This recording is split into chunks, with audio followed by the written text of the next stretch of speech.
heading south of the Mason-Dixon. This is the Week in Review at the Abbeville Institute. Here is your host, Brian McClanahan. Welcome back to the Week in Review at the Abbeville Institute. This is your host, Brian McClanahan, and this is episode 231, covering the week of September 7th through September 11th, 2020. Glad to have you back in the program. Very glad to be here. Don't forget to follow us on Twitter at Abbeville Institute, like our Facebook page at Abbeville Institute, and subscribe to our YouTube page at Abbeville Institute. You can find all those social media accounts at our webpage, abbevilleinstitute.org. That's ABBEVILLE, institute.org. While you're there, give us an email address. We'll give you a free ebook, Exploring the Southern Tradition. It's a great addition to your library. And again, it's free of charge. Just give us that email. You get our daily dose of Dixie Monday through Friday or Tuesday through Saturday, however we get it out that week. But you do get it 5 days a week. And, of course, we can keep in contact with you that way as well. You can support the Institute by clicking on that support tab at abbevilleinstitute.org. You can donate monthly, annually, or a one-time gift. So if you like what we do, if you like the podcast, the website, we've got some great projects coming up. I think you're really going to like them. If you like our conferences, if you like all the things that we do, please consider a tax-deductible donation to the full extent of the law. We exist on your generous contributions alone. So if the Southern tradition is important to you, consider that donation. You can also click on that shop tab at our website. You can get our Abbeville Institute logo and all kinds of cool stuff.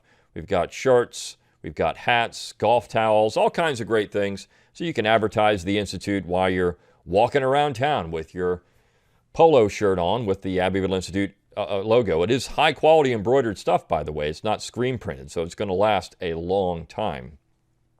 And of course, we do get a little bit of money off of that as well. So anything you can do to support the Institute is greatly appreciated. Share our podcast around on social media. Rate it wherever you get your podcasts. Do what you can to help spread the message of the Institute. Comment on social media. Do those things because that gets more eyeballs on what we're doing.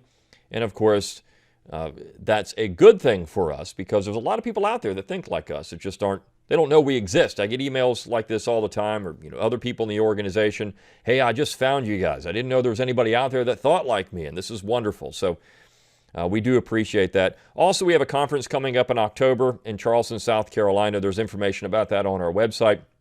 Just go to abbevilleinstitute.org, and you can click on that. We do have some virtual conferences that we're planning too. So if you can't get out or you don't want to get out, and you're just kind of a little suspicious or skeptical about even nervous about being out in public. And we understand that. And so at this particular point, so we are going to have some virtual conferences, which are going to be great, less expensive. You can attend from your own home. We're going to do these things. We're going to give it a shot, see how it works. And so look for that information too as we move forward. We probably should have one of those, I think, at least before the end of the year. So again, if you give us an email address, we'll be able to contact you about that. All right, well, let's talk about the material for the week. And basically, the theme for this week is cancel culture. Cancel culture is a disease. It's a problem. It's not American. In fact, I don't think you could say that anything about cancel culture is American, not at least traditionally American. Now, we know that at different times we've had cancel culture. I mean, gosh, you can point back to the Puritans and their canceling of Christmas. The celebration of Christmas. So we had these things. But what we really have here is a Yankee mindset. I mean, cancel culture is a term that's used, but it's really Yankeeism that's now infecting the rest of the United States. Again, I point back to something one of our scholars said at summer school in 2019, that our last summer school that we were able to have, that if you want to see what Yankee America looks like, just look at it now. And actually said that in 2018. If you want to see what Yankee America looks like, look at it now. I mean, we live in Yankee America. And all the things that are happening. And look, it's only going to get worse. I mean, I don't think this is stopped. We're not seeing as much destruction of property. We're still seeing rioting, but not as much destruction of property like Confederate monuments. But people are still pushing for this stuff. It's just been buried in the news. It's been buried in the headlines. But we still see it. It happens. And so as these people are emboldened and they want to do things, and they think that somehow a statue or a name of a street is affecting them negatively in some way, you're going to see more of this. And the only way to stop it, of course, is education. Now, it used to be, again, that this reconciliationist message was important because it allowed for these sections, for these different cultures, different peoples in the United States to get along and coexist. I mean, isn't that the bumper sticker you see on every car? Coexist. It's the left drives around, they got all little symbols on it. You know, coexist when we're in power, but when we're not in power, tear them down, right? I mean, that's what it comes down to. We can't coexist with the other side if we're not in power. If we're in power, though, we can all coexist. You can all just learn to live like us. So this is the mindset, really, of the Yankee. It's not about the left. It's about the Yankee. And the first piece that we had this week, The Quansification of America, by Jason Morgan, he wrote a wonderful piece that talks about this. We wrote a wonderful piece a few weeks back about the Yankee and how the Yankee is really the problem. And in this piece, he brings up the same thing. It's not about race or class or religion. It's about a particular mindset and a cultural mindset that infects everyone who's around it, unless you're actively not doing it. I mean, look, there are neoconservatives who are Yankees. What they want is to force their will on everybody else. And of course, they're just as much in line with the destruction of Confederate monuments and symbols as anybody else. They've been pushing it for years, and now they realize, some of them, that they've made a mistake. Oops, because now if we take down these Confederate monuments, well, what's left? Oh yeah, George Washington. Well, he's a slaveholder too. Thomas Jefferson, he's a slaveholder too. What's interesting about this is that there was always, a bigger target for them. And I don't think they ever really thought these things would come down, because there'd always be enough of an opposition to it that would stay up, and they could still spout their nonsense about it. But once they started coming down, what they didn't realize that they were going to be next. I'd liken this, if you've ever watched the reality TV show Survivor.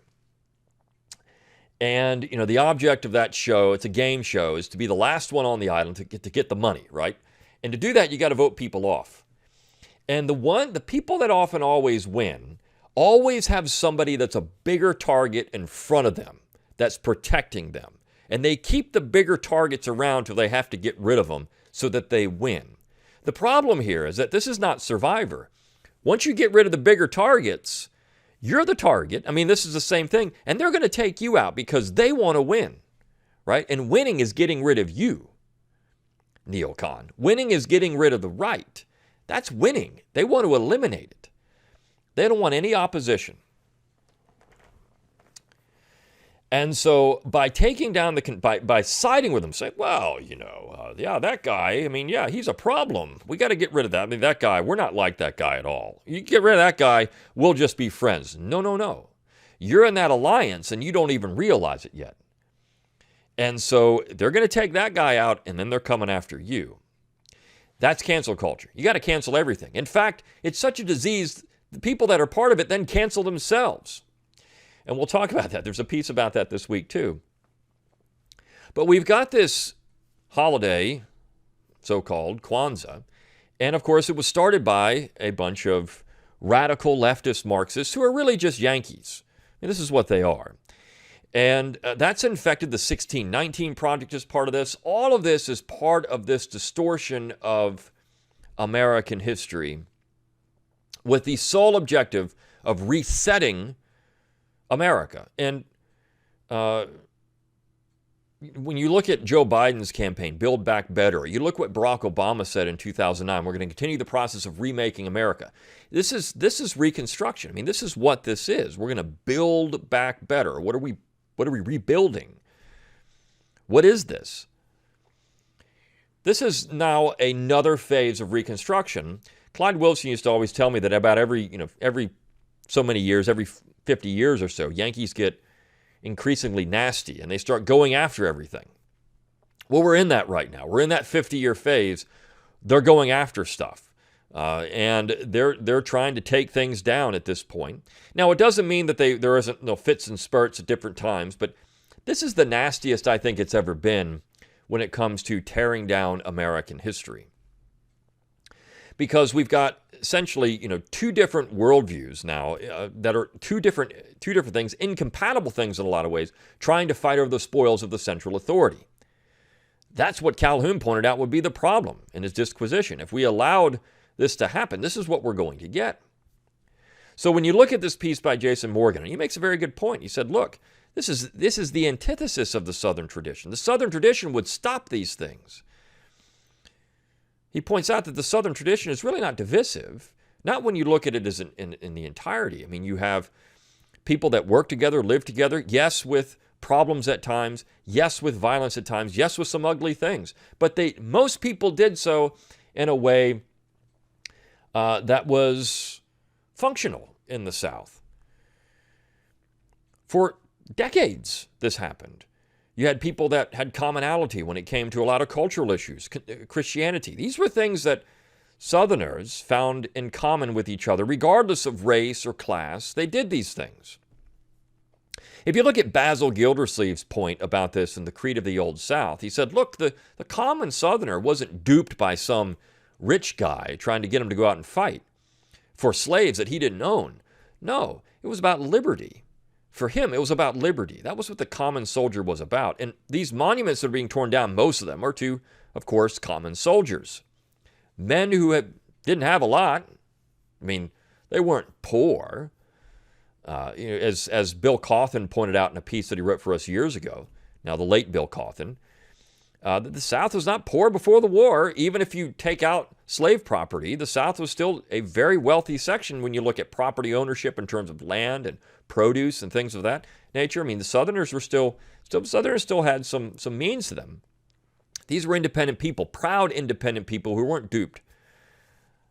They were fighting for liberty, their own liberty against slavery, the enslavement of the North. And they said this over and over again in their letters and diaries and speeches and other things. But the point of cancel culture is to erase all of that because it's defiance, it's dissidence. It's defiance to their worldview, and they can't have that because if there is any defiance to it, they know they lose. Because eventually, you have to destroy something that could actually defeat you. You have to destroy it. You see, the Southern tradition has so much to it. It's so rich that when people finally get into it and they open their mind and they get rid of all the Yankee platitudes and slogans and everything else that they've been taught since they were little kids about how horrible the South is, how these people were traitors, these people were racist, whatever it is. I mean, first of all, were there many Americans in the 19th century that weren't racist? I mean, no. I mean, we really can't find them. There's a few out there, a few of the abolitionists you could probably say were not racist, but most Americans were. This is why there was mass desertion in the Union Army when Lincoln issued the Emancipation Proclamation. This is why Lincoln himself made racist statements. These things happened all the time. So this is creating a false dichotomy of racist against non-racist. I mean, that just doesn't exist in the 19th century. It's all racist. But there was something else there. What else was going on here? So when you strip all that away and you can get rid of all this mind rot that you have, these blocks to actual thinking, the truth becomes apparent. And oh my gosh, your eyes are opened. And all of a sudden the Southern tradition seems to be something that's beautiful because it offers several things that Yankees don't have. One, in many ways, it's a live and let live civilization. Even Flannery O'Connor pointed this out. Yes, there were strange things in the South, but generally those strange things were allowed to exist because people knew them, because people understood the people. There's a humanity to the Southern tradition that's important. And this is when you look at someone like the Callaway family, Fuller Callaway, who made the statement that he runs American cotton mills and uses the proceeds to make American citizens. I mean, I'm paraphrasing, but this is what he said. That kind of paternalistic view of labor and society created an environment that, we recognize when we're talking about labor rights, for example. It doesn't mean that some Southerners didn't abuse workers. I mean, of course they did, across the generation. So did Northerners. But this was brought up, that the system that they used was more humane, get to the 20th century, more humane because they gave people benefits. They did things like that. So that's the Southern tradition, and when you peel back all the layers and you find things in it, the literature, the music, the art. There's a reason why Southern politicians were considered the best, because it produced the best. There's actually a wonderful book written about this, The Natural Superiority of Southern Politicians, how much better they are. And still to this day, you find that some of the leaders in Congress, some of the best, are from the South. I mean, this is a fact. Because the South was producing great men. And in that, you found great leaders. So when you look at what's happening, what we're trying to do is, you could say quantification, but more or less it's the Yankification of American society. I mean, this is what we have. Yankees being Yankees, right? Yankees being Yankees. That's the real problem. And so when you look at the piece that we had on Tuesday, You Don't Know Me, But You Don't Like Me, it's a book review by Josh Dogrell, which is about a book entitled Rednecks, Queers, and Country Music, and how this book by Nadine Hubbs gets into redneck culture and other things, and how, David Allan Coe's song, there's this very horrible album that he made in terms of lyrical content. These are his underground albums. And how the author gets into this. But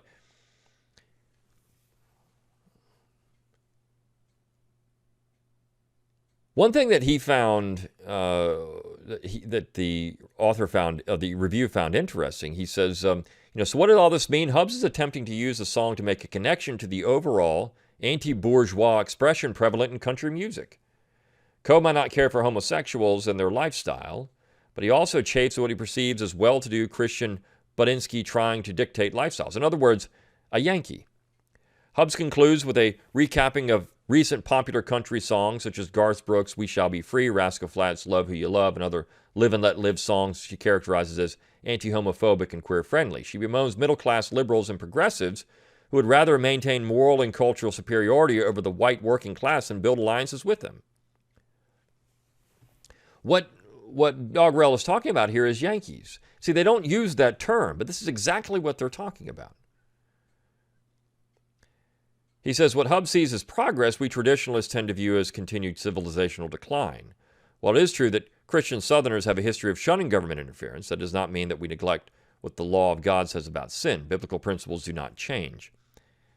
What Hubbs sees as progress in the country music world is also lamented by traditional country music fans who do not confuse what passes for country today to be the real deal, but rather indicative, if I could speak today, of what it takes in 21st century America to be popular to the masses. In country music, we went from Hank Williams singing about straight as the gate and narrow the way in the 1950s to imposters like Casey Musgrave singing Love Who You Love. The spirit of defiance that once led to that chip on the shoulder, class resentment attitude is yield to can't we all get along, love who you love sentimentality. But what's important about this, of course, is that there is this anti-Yankee tinge to this book. See, we don't call it that, but that's what it is. And when Boyd Cathy writes about cancel culture on Thursday, and he gets into this woman, this professor from George Washington University, Jessica Krug. She's a professor of African American Studies. She was hired because she was supposedly an African American.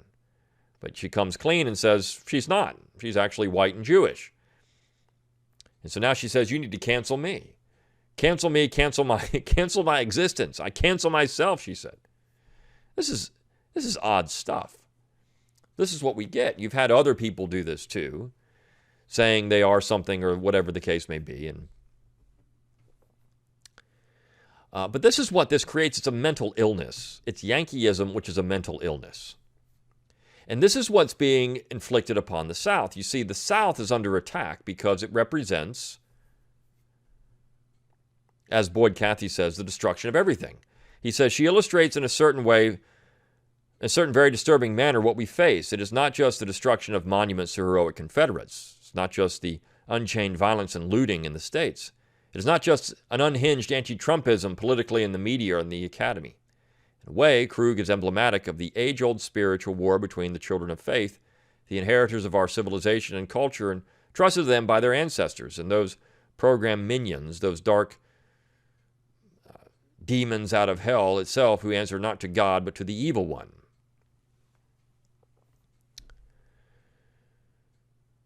But when you look at the continuity, right? The culture entrusted to them by their ancestors. Southerners talked about this. There was a continuity that you had to maintain. You had to maintain these things.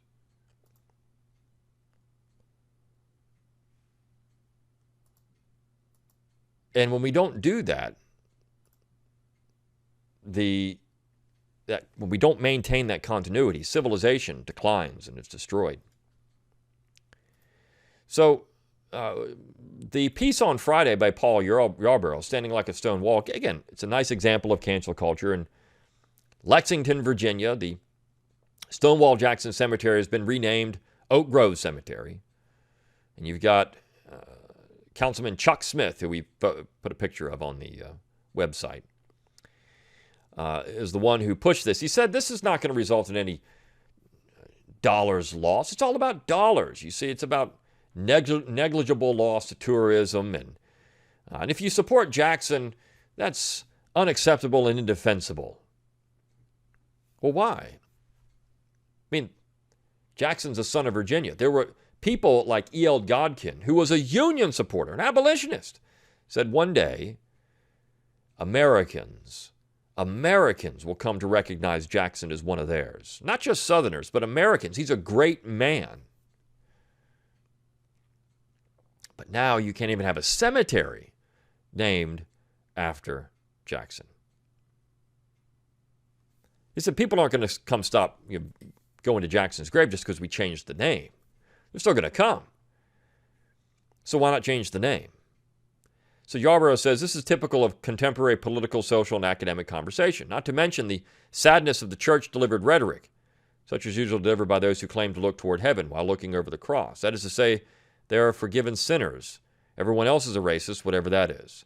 After all, an omnipotent and unimaginative God, that part's not important. He says, defenders like myself of the old Confederacy and its concept, as well as the South generally, don't bother with such drivel as Chuck Smith offers any longer. It isn't a matter of not caring what he says, but a matter of truth over his contemporary juvenile academics. He said another way, he said it's a waste of time talking to fools. In short, the true history is what has been left in the minds and hearts of those who prayed, fought for, and died for the CSA.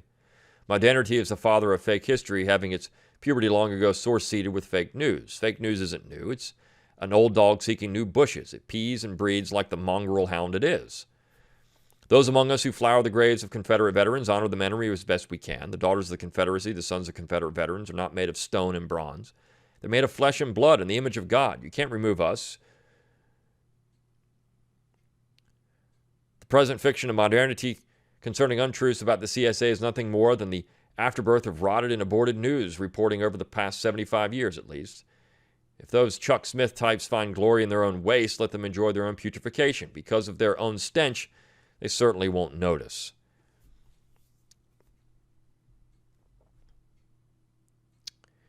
So, I mean, they're Yankees. You can have Yankees all over the place. You can have Yankees in the South. They're there.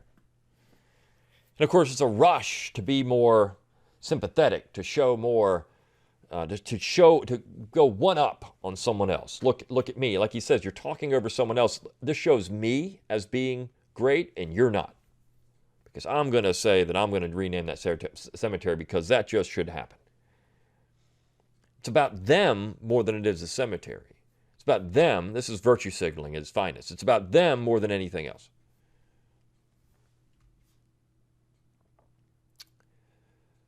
This is what we're facing. I mean, this is the heart of cancel culture. It's a Yankee infection of society.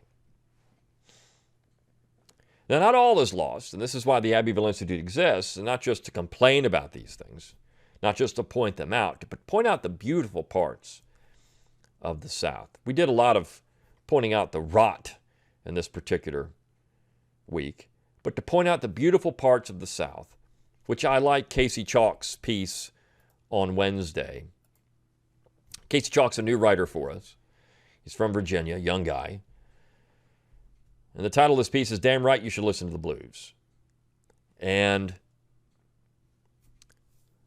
he takes this in a way that when we've done conferences on music, Southern music, did a whole summer school on it, in fact. And we had a couple of discussions about the blues, but he takes us in a way that we never did with that. And it's the Christian element to this. It's the fallen man and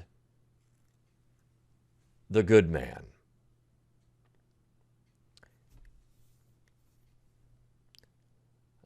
And I like the way that he wraps it up.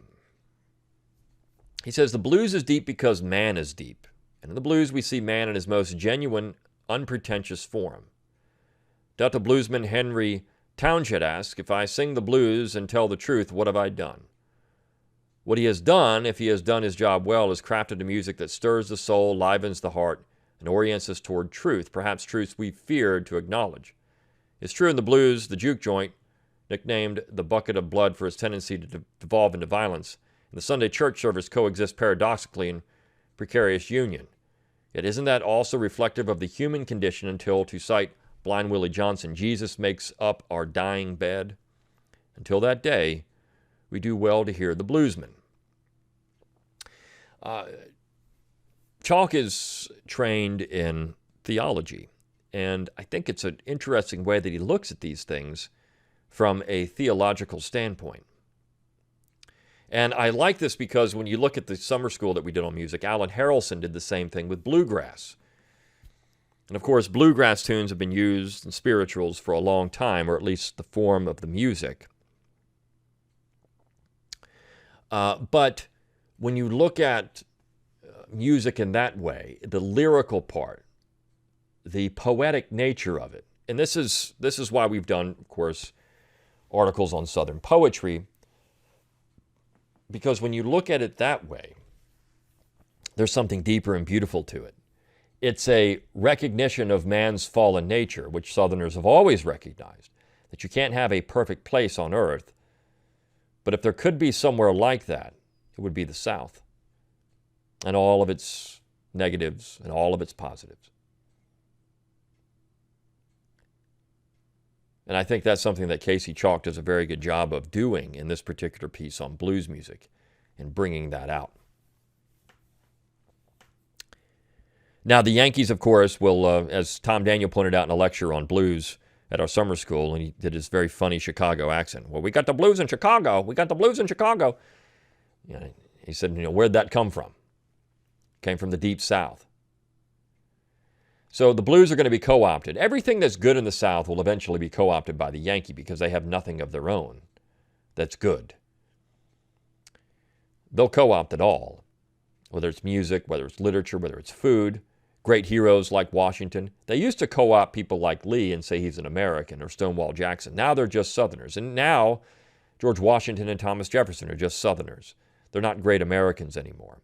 So we're in this process of finding new heroes. This is a weird thing for us. It's a weird thing for Americans to be going through. When I wrote my politically incorrect guide to the Founding Fathers over a decade ago, and I said, the Founding Fathers are curiously under attack, it wasn't near as bad then as it is now. I didn't realize I was being prophetic when it would become politically incorrect just to talk about the founding generation. But you see, there was a shift taking place in younger people. They didn't care about them anymore. They were gleefully accepting the title of Democratic Socialist. But what they really all were Yankees. They were the people that Jefferson warned about when he created the University of Virginia. It was this particular culture that was dangerous. It was what Edgar Allan Poe, for example, criticized when he would criticize Northern literature. It's these people, as Lee called them, those people. It wasn't the enemy. It's those people. There's something different. It's Washington pointed out the Yankees loved money more than anything else. That's why you had to talk to him about terms of money, because that's what it was all about for them. But it's those people that the culture that's the cancer. It's not race, it's not class, it's not gender. It's culture. It's Yankeeism, because that is the most destructive force in the history of America. Hope you enjoyed this week in review at the Abbeville Institute. Until next time, good day.